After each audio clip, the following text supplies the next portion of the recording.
Bonsoir Guy, merci de ta présence. J'ai encore 3 questions à te proposer. Nous faisons partie des dernières générations à être nées et avoir grandi sans internet, sans la robotisation massive, sans l'intelligence artificielle ou les écrans de partout. Qu'est-ce que, selon toi, serait la signification d'être un humain? C'est quoi un humain?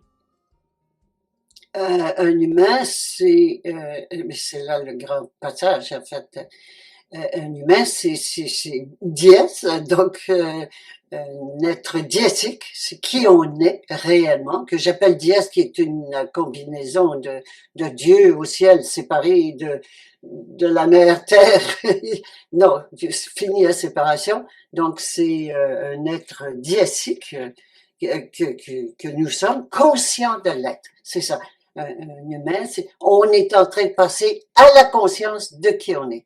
Alors on s'est toujours pris pour des êtres inférieurs à quelqu'un d'autre, ou bien athée à la science, ou bien à un Dieu extérieur, plutôt que de prendre conscience de qui on est réellement. C'est ça le gros morceau, hein? C'est un être conscient de qui il est. Autorité suprême. Qu'est-ce qu'on aurait à préserver ou à léguer pour l'humanité de demain?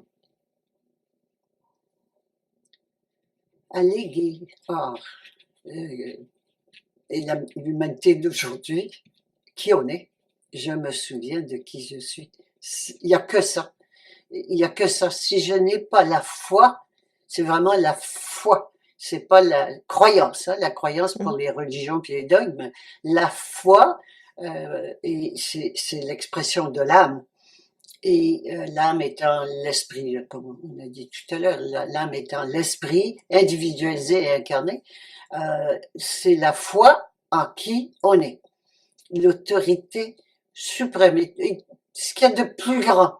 Et on veut encore en mettre quelqu'un sur un piédestal, aussi bien en spiritualité qu'en matérialité, que ce soit sur le plan politique, légal ou autre, ou bien sur le plan spirituel, on veut encore qu'il y ait quelqu'un de plus grand que nous. Et toute hiérarchie est diabolique. Et c'est parce qu'on est encore dans la hiérarchie qu'il a été possible de nous faire mettre à genoux en 24 heures l'humanité tout entière. Ça pour moi, ça a été extraordinaire. Même les personnes qui savaient sont mises à genoux d'un coup, donc par peur. L'outil étant la peur. L'arme, c'est la peur. Alors, oui, c'est la foi cultivée, la foi en qui on est. Je me souviens de qui je suis, c'est pour ça qu'on a fait des outils, même un drapeau, jusqu'à un drapeau, parce que, ben oui, je me souviens de qui je suis, de le répéter, il y a un hymne, il y a tout ça, tous les outils sont là, utilisons-les pour se souvenir de qui on est. Et j'imagine connaître un petit peu ta réponse pour la dernière question. Quelle serait la plus grande menace pour cette humanité? Il n'y a pas de menace. Ça n'existe pas la menace.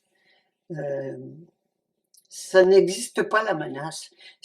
Nous sommes créatrices.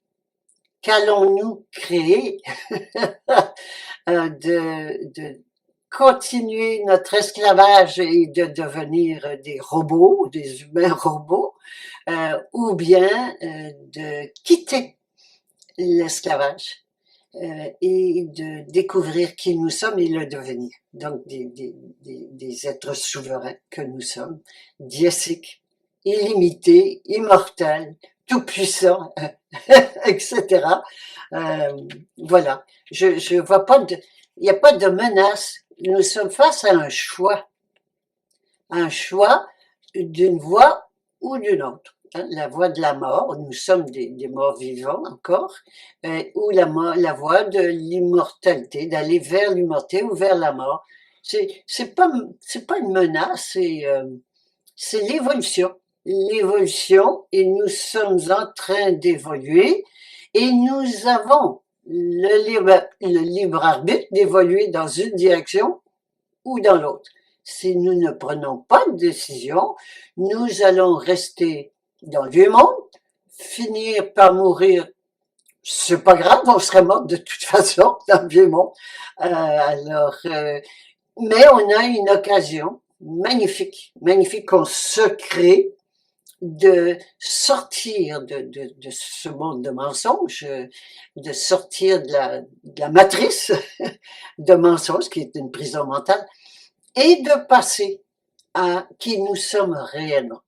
C'est vraiment plutôt que de peur ou de danger, j'aime beaucoup mieux parler de choix, de choix, de moments extraordinaires, de choix et de passage à l'humanité consciente de qui elle est. C'est une nouvelle espèce, hein, et la dernière espèce de l'humanité animale qui c'est fini. Après ça, l'animal disparaît, il reste l'être conscient de sa diécité. Merci beaucoup. Merci.